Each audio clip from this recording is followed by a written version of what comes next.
Video ini untuk memenuhi ujian akhir semester.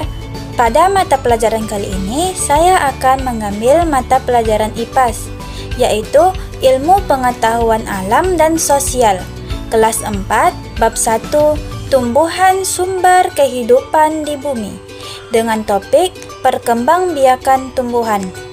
Dan saya akan melakukan simulasi pembelajaran. Selamat menyaksikan. Assalamualaikum anak-anak. Bagaimana kabarnya hari ini? Alhamdulillah baik. Sebelum kita memulai pembelajaran, lebih baik kita berdoa terlebih dahulu. Berdoa dimulai. Berdoa selesai. Ibu akan mengabsen terlebih dahulu ya. Yang pertama, Akila. Yang kedua, Aulia hadir. Yang ketiga, Fitri. Yang keempat, Arfan, Aska, Ibra, Alif. Berarti hari ini hadir semua ya. Baik, materi kita hari ini yaitu tentang perkembangbiakan tumbuhan. Ada yang tahu apa itu perkembangbiakan? Perkembangbiakan merupakan proses menghasilkan organisme baru atau keturunan baru yang sejenis dengan induknya. Salah satu ciri makhluk hidup yaitu berkembang biak dan bereproduksi. Tujuan dari perkembangbiakan makhluk hidup yaitu adalah untuk mempertahankan jenisnya agar tidak punah. Tumbuhan berkembang biak dengan dua cara. Yang pertama, vegetatif, yang kedua, generatif. Perkembangbiakan vegetatif merupakan perkembangbiakan yang terjadi tanpa perkawinan atau penyerbukan. Sedangkan perkembangbiakan secara generatif yaitu perkawinan melalui proses penyerbukan dan pembuahan yang melibatkan sel kelamin jantan dan sel kelamin betina. Sekarang Ibu akan menjelaskan mengenai perkembangbiakan generatif pada tumbuhan. Dalam proses penyerbukan, tentu saja harus ada bunga. Di sini Ibu sudah ada contoh bunga sempurna, yang mana pada bunga sempurna sudah memiliki alat kelamin jantan dan alat kelamin betina, atau sudah memiliki putik dan juga benang sari yang terdapat serbuk sari secara utuh di dalam satu bunga. Di sini Ibu juga ada contoh bunga tidak sempurna. Jadi ada bunga yang hanya memiliki putik saja dan tidak ada benang sari.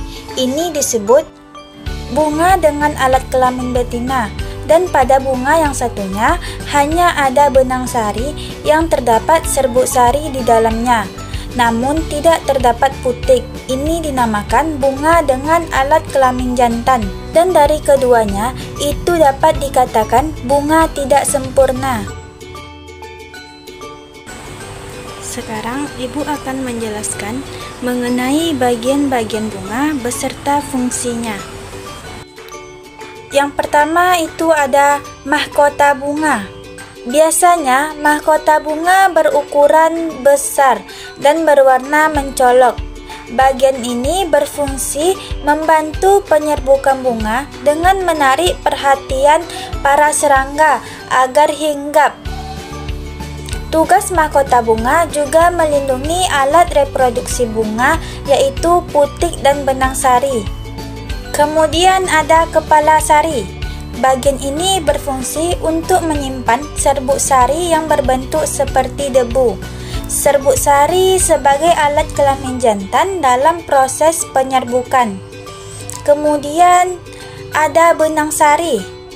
Bentuk benang sari seperti helai rambut. Fungsinya untuk membantu proses reproduksi.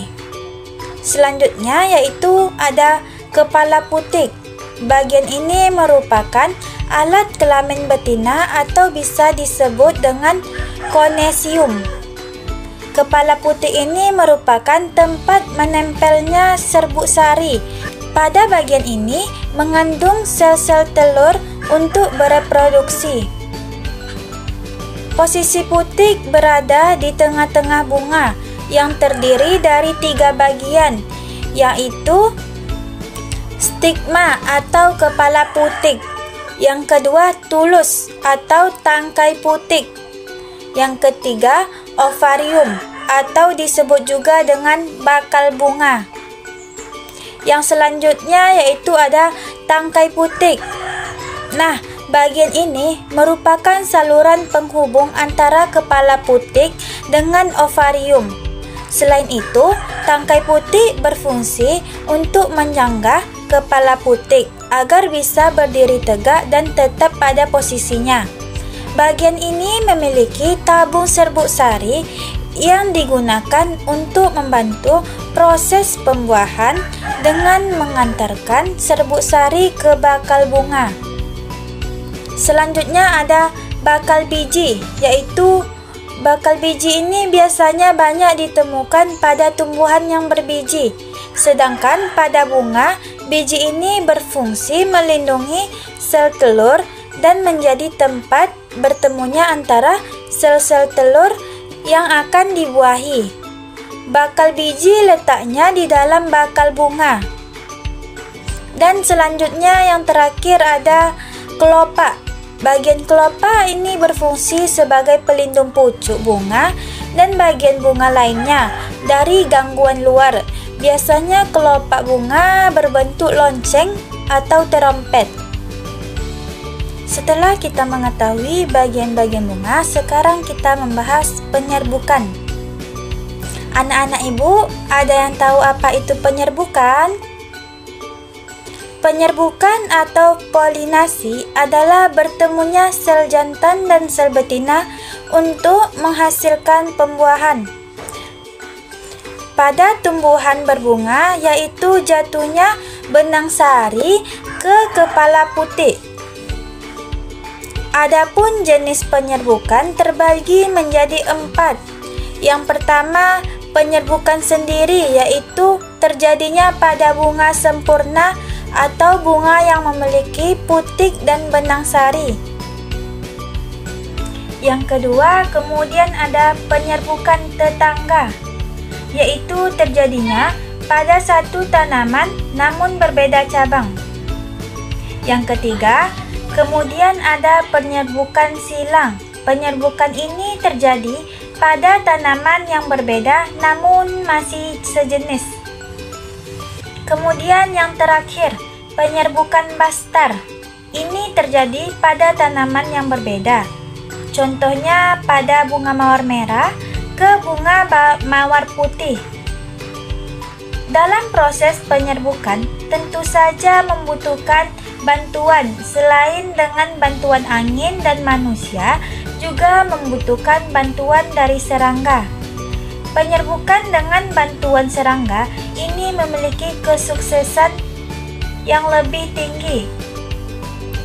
Hubungan antara serangga dan juga bunga merupakan jalinan simbiosis mutualisme, yaitu hubungan yang sama-sama menguntungkan. Penyerbukan yang dibantu oleh hewan disebut juga dengan zoogami. Contohnya, hewan atau serangga yang bisa membantu dalam proses penyerbukan, yaitu diantaranya ada semut, tawon atau lebah, kemudian pupuk, burung, belalang, dan sebagainya. Jadi, di dalam proses penyerbukan, itu sangatlah membutuhkan bantuan dari serangga, apalagi dalam proses penyerbukan silang, kemudian penyerbukan tetangga, dan penyerbukan bastar. Itu sangatlah membutuhkan bantuan dari serangga. Di sini ibu sudah membuat gambaran dari proses penyerbukan dengan bantuan serangga, yaitu lebah. Coba kalian perhatikan ya komik yang telah ibu buat ini. Baiklah, sampai di sini materi pelajaran kita hari ini. Jika ada anak-anak ibu yang kurang paham tentang materi kali ini, bisa ditanyakan.